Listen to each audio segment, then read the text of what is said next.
Hi, morning everyone. I'm Jo Granger. I'm the Exec Director of Care and Support Services, and it's my turn to do the vlog from the EMT. So obviously I'm going to focus a little bit on care and support and then broaden that out really in terms of what I think has happened across the whole of the group over the last few weeks in response to the situation that we find ourselves in at the moment.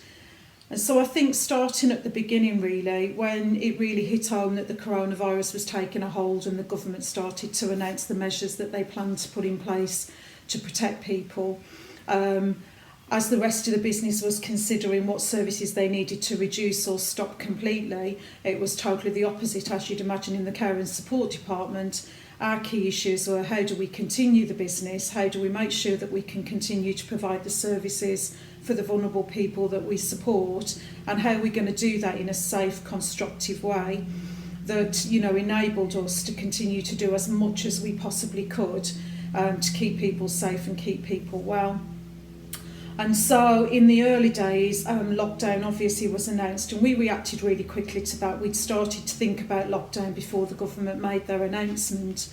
And so that kind of involved things like reducing the number of times that we took people out for social activities, even the basics of shopping, how we stopped doing some of that and what we needed to put in place instead of that. Across our large schemes, our extra care developments, we have catering services and people normally join together at lunchtime for a midday meal. And we had to look at how we were going to be able to do that. We know it's a key part of people's well-being to socialise with others, but it was something that we just didn't feel that we could continue to do. And so we worked with all of the people that lived in the service, and we arranged for the people that were fit and able and could come down and collect their meal to do that. And for the others, we arranged a delivery service with meals being taken to people's apartments.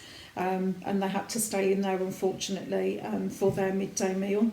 We had to stop a lot of communal activities across our services. And in our temporary accommodation, that was more of a challenge because people generally come and go as they please in those services. And a lot of them do congregate in the communal areas, particularly in the kitchens, making evening meals, and then in the lounges, just catching up with each other on what their day's been like. So all of that had to be considered. We made sure that everybody living in our temporary accommodation had their own plates, knives, forks, mugs, and asked them to take that to their rooms with them once they'd used them to reduce the number of people in the kitchens at the same time. So it was one person to the kitchen, one person to the communal lounge. And all of that was put in place really, really quickly right at the start of this. In our nursing care homes, obviously people only have a bedroom and then they socialise in communal areas, and that's the same in our supported living services for our adults with learning disability, and that was quite a challenge really. So that people didn't have to spend the whole of the day in the bedroom, but we could try and keep them safe, and apply social distancing within some of the properties was a real challenge. But we did manage to do as much as we could in those early days, and I think that is really, really paid off. In the middle of all of this, our 4-day services in Derbyshire were closed, and we had notification to stop people coming in, and those individuals then had to stay at home, some of them living with elderly and vulnerable parents. And so we've done as much as we can to keep some of those services going on a one-to-one basis rather than in a communal setting, just to give that relief to older parent carers, but also to give that continued social stimulation to the vulnerable people that used to attend the day services. And that left us in a situation where we had 58 staff working across the services that we had to find work for.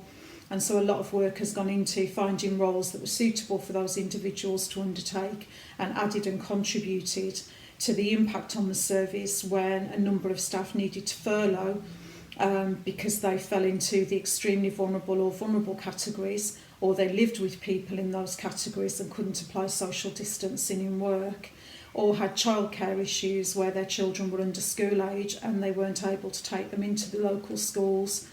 So we ended up during that process with 56 staff who were furloughed in care and support.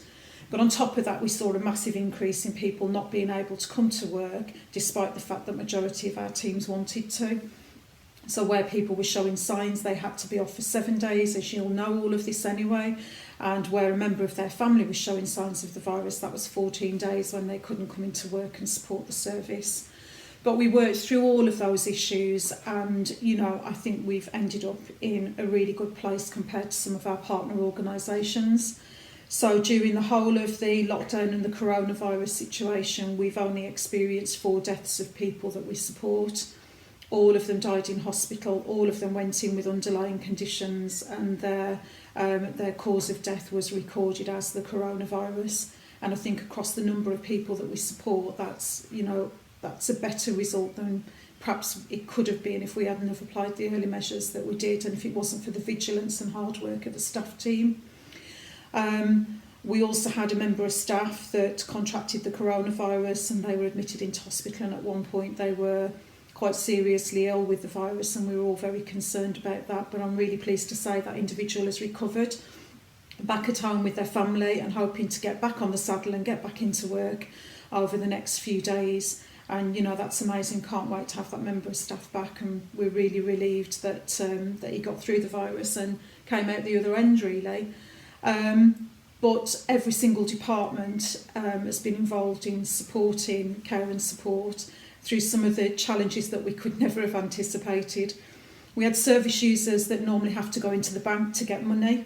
So in the early days, when the banks were closing and when we couldn't take people out into the community, not only could they not get food in the supermarkets because the panic buyers had bought it all, but they hadn't got any money to pay for it, even if they could have got out and got that anyway. And so we had to have the finance department working really quickly to enhance our petty cash flow, to get petty cash over into the services so that we could buy the food on behalf of the tenants and just keep a rolling tab for that.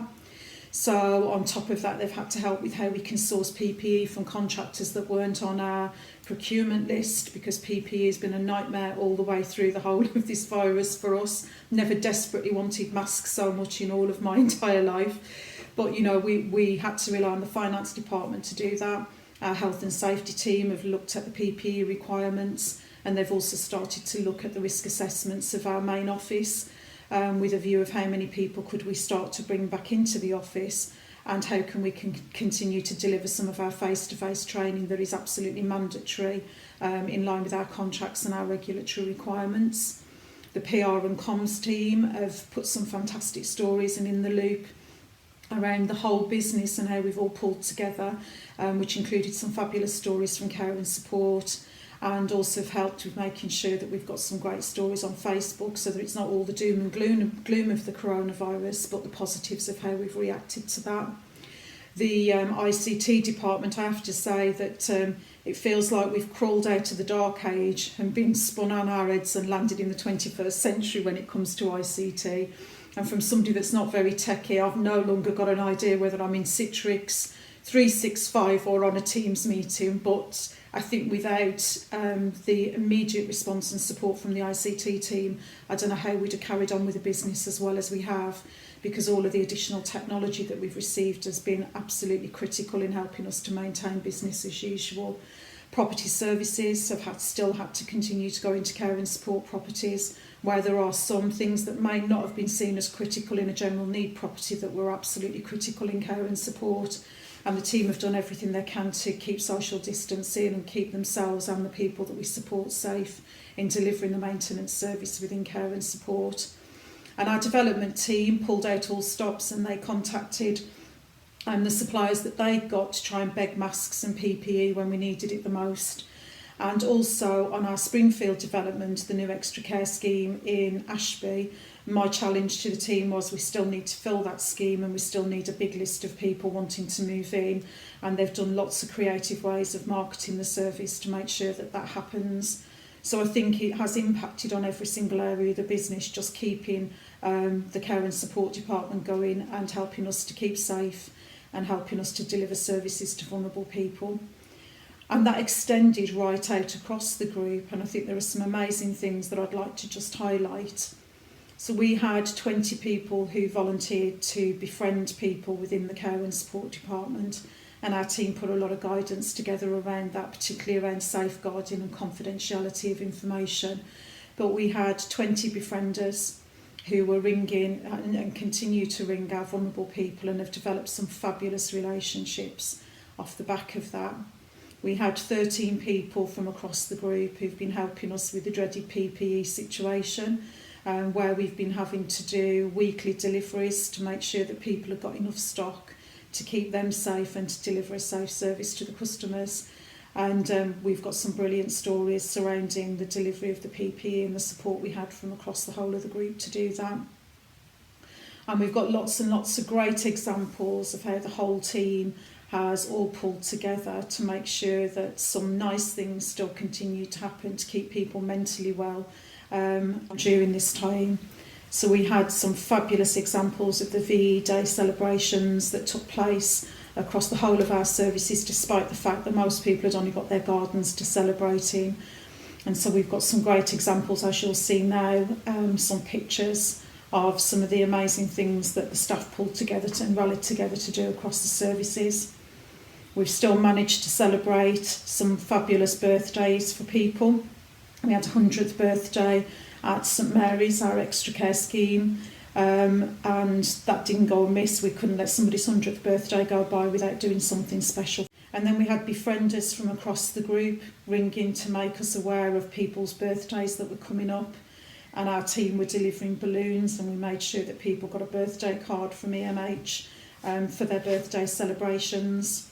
We've had baking and befrienders sending recipes through to our service users. We have Robin up in the High Peak who's actually been baking more than he could eat, so he's decided to share it with his neighbours, and he's really looking forward to baking a lemon drizzle cake for his befriender when she's able to go over and collect that.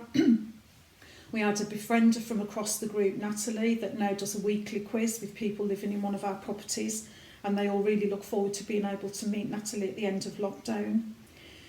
We had Anne, who works in the Quality and Standards team, who was befriending a lady who lives up in the High Peak, and whilst delivering PPE as one of her many volunteering things that she's got involved in, she was able to take some flowers and meet Greta personally, which was a lovely moment that we've got captured as well. We had Libby from the Property Services team, who was helping us to distribute PPE and food parcels in the early days. And Libby wrote us a brilliant letter just saying how overwhelmed she was with the work in the care and support department and how much she'd enjoyed her time with us. And that was amazing to see, and a really big thank you there. And then we had Wilmot Dixon, so the contractors that are building Springfields for us in Ashby, actually delivering masks up to our service in the High Peak when we got hardly any masks at all in the early days.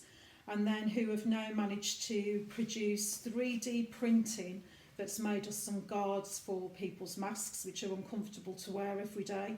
So without being asked, Wilmot Dixon took it upon themselves to design something and print them out, and they delivered their first 100 of these guards to our nursing care homes this week, and they're planning to make sure that every single one of our 500 staff gets one of these guards as well. So I think kind of finalising an update on care and support, I think it's been a challenge. And I have to say, I'm just so proud really of the work that's been done in the care and support department. The care and support management team have been absolutely fabulous, responding every single day to challenges that we never thought 3 months ago we would be facing. And they've worked 7 days a week out of hours to make sure that the staff have been supported and they've had everything they need to keep this business going. And as I say, I can't be proud enough or thankful enough for the work that they've put into supporting the management of the care and support business. The care and support team have been absolutely phenomenal. Even people who really possibly should have not come to work through some of their conditions chose to continue to work. And they've worked their socks off doing loads and loads of additional hours to support where we've had people who've been furloughed or have been self-isolating, keeping on top of the PPE, the hygiene regimes to make sure that we have only ended up with 4 people that haven't made it through the virus. I think is credit to the hard work and commitment that they've put in. But I think on top of the care and support team, I think this has been an opportunity for the whole business to pull together.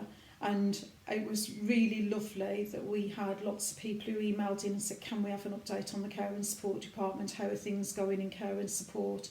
Lots and lots of people genuinely interested in making sure that the most vulnerable people that we've got have been supported well during this. And that's been heartwarming really, because sometimes it's easy to focus on your own area of the business.